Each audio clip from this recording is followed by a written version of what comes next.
This shows the reason and the result for what you're seeing right now. This refrigerator is pulled out, and to the right there is a bunch of canned roast chuck. Because this refrigerator, for the third time this year, it's 3 years old, the compressor went out again. So 3 strikes, you're out. We're taking this back. We are getting a full refund. This brand has a major flaw. And thankfully the company that sold it to us is standing up behind it, because 3 compressors and it still won't work.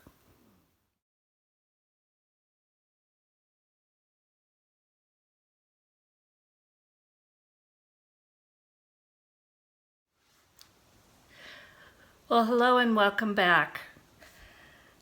As you just saw, we again had no refrigerator. That's the 3rd time this year. Started at the end of January. It went out on us the same day as we had a major storm that washed out our road. So I was without a refrigerator for a month and a half because the repair person couldn't get here. They replaced the compressor. I think it was in July, it happened again. So we called again and they sent someone to repair it again. Now this is on a 3-year-old refrigerator.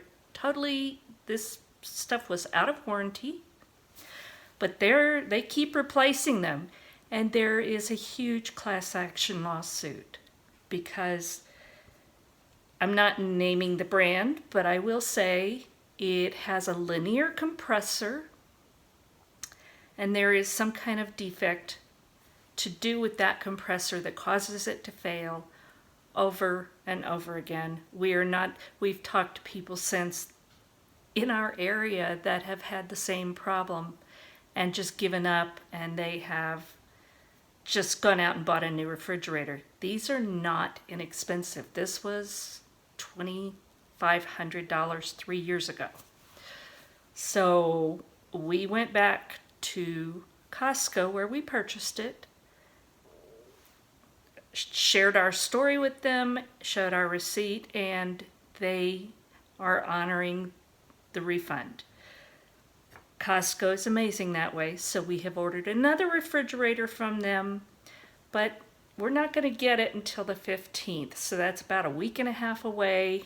Again, we have 2 very small refrigerators that it's become a routine how to get it out of this and get it into them. So we did that. Shayna and I got everything moved quickly. I still had no room for everything, and some meat that I was going to freeze, never got a chance to package it, so I just canned it up. So I have 13 jars of chuck roast that I cut up, and now it's going to be on my shelf, so it won't be in the refrigerator or freezer. And I had a pound package of breakfast sausage. So I did an experiment, and we'll see how this turns out. But this was 1 pound. I couldn't push that pound down into this pint jar. So I just did a little one, and we'll test these. So it's been an eventful week. I didn't have any of this planned, and it's been very time consuming doing the canning and going into town to shop for a refrigerator. That was not in my schedule, but I had to do it.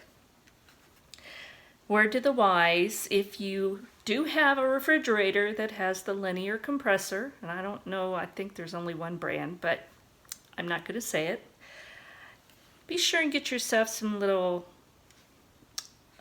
thermometers for a refrigerator.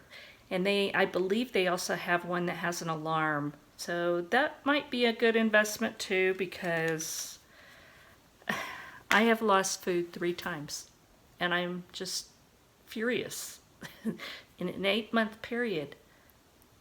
Total loss of refrigerator. So, and none, the 2 times we had it repaired, the first time, as I said, the road was impassable, so it was a month and a half. The second time was 2.5 weeks. And that was just waiting on the compressor to be shipped to us and getting appointments scheduled. So I can't be without a refrigerator that much of the time. We live way out, we live off grid. I need something reliable and energy efficient. So I did my research, did a lot of research, which I had done before, and at the time they had very good reviews. So you don't know, but now that is a known issue, so be cautious. If you're gonna invest in a refrigerator, make sure that you do more than a surface research on reliability, because this one shows up near the top. But if you do a search on recalls for the compressor, you'll get a different story.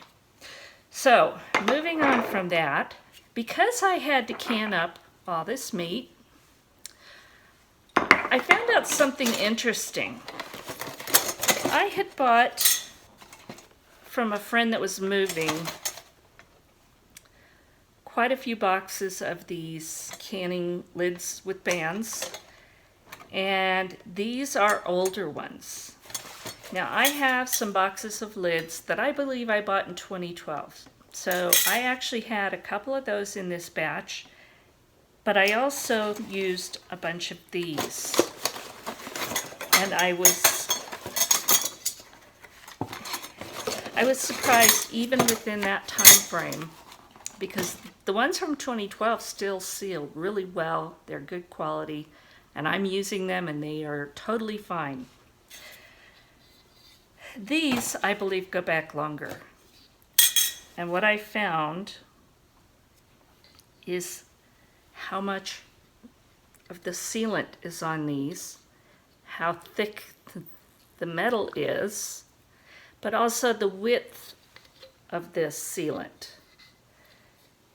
This is just to show you the difference in the current lids and these older ones. This is the newer SureTight. I don't know if you can see. That's one of the new SureTight lids. This one is one of the older ones.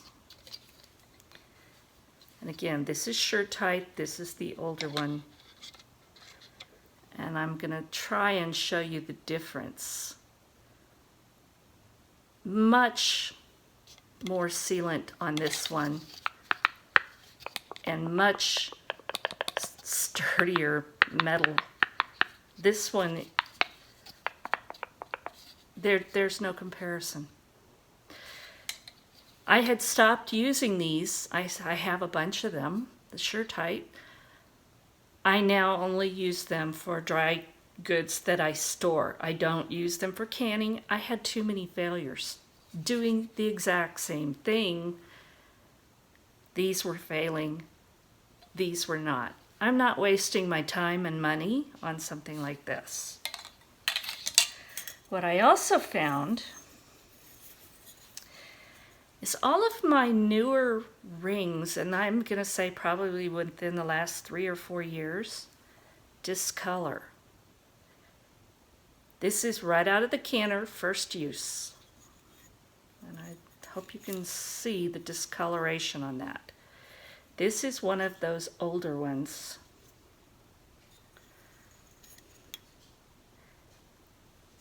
And it feels different. It is, I don't know how to describe it. It may be heavier, I'm not sure, but it's definitely a better quality. These were in the same canner. They went in at the same time. So just be aware that this is what you're getting now, and these old lids and rings are priceless. And other things that I've been working on, because this is, like I said, it's been a very busy week. I had to bring in the rest of my garden, except maybe some carrots and some greens, because we had a 24-degree morning. So I had to get stuff harvested before I lost it. And some of that was herbs. So I had chives and I cut them and dehydrated, and they are beautiful. So now I have dried chives, and I use these a lot. I love having these on hand. I had a little bit of basil, not very much, so I dehydrated that too.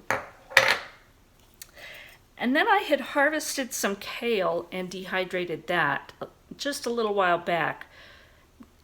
And the leaves dried really well, but the stems were taking a long time. So I took all the dried kale off, and I've stored that away to use in soups and casseroles, whatever I decide to use it in.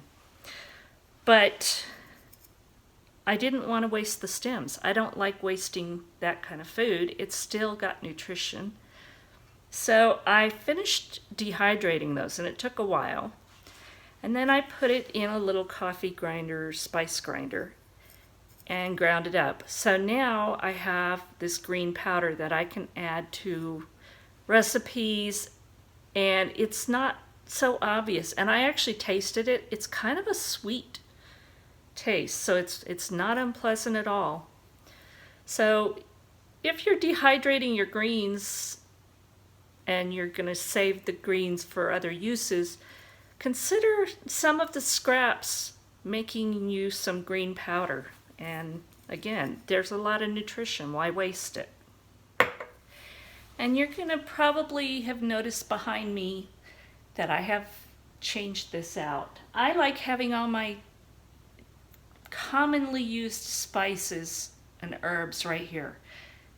I hate having to dig through a drawer or a cabinet. I want them right there. These are the ones I use a lot of the time, so I have moved my flour and sugar and all of that to another counter. And I'm trying this out, so we'll see how it works. It gives me some more room. It looks a little bit better. But again, I need it to be accessible for me. And this keeps it right here where I do a lot of work, which is perfect. So we're going to see how that goes, and I got some sourdough that we're going to have tonight with supper. And it's got the Gruyere cheese in it, so if you haven't seen that video, that sourdough bread is so good. So anyway, just a little update of the things that are going on here and why I'm not on YouTube much, because I just keep getting hammered with work and with stuff like my empty space. So anyway, I hope you're having a wonderful day. Thank you for watching. If you like this video, please give me a thumbs up, subscribe, and hit the notification bell. God bless, and we will talk again soon.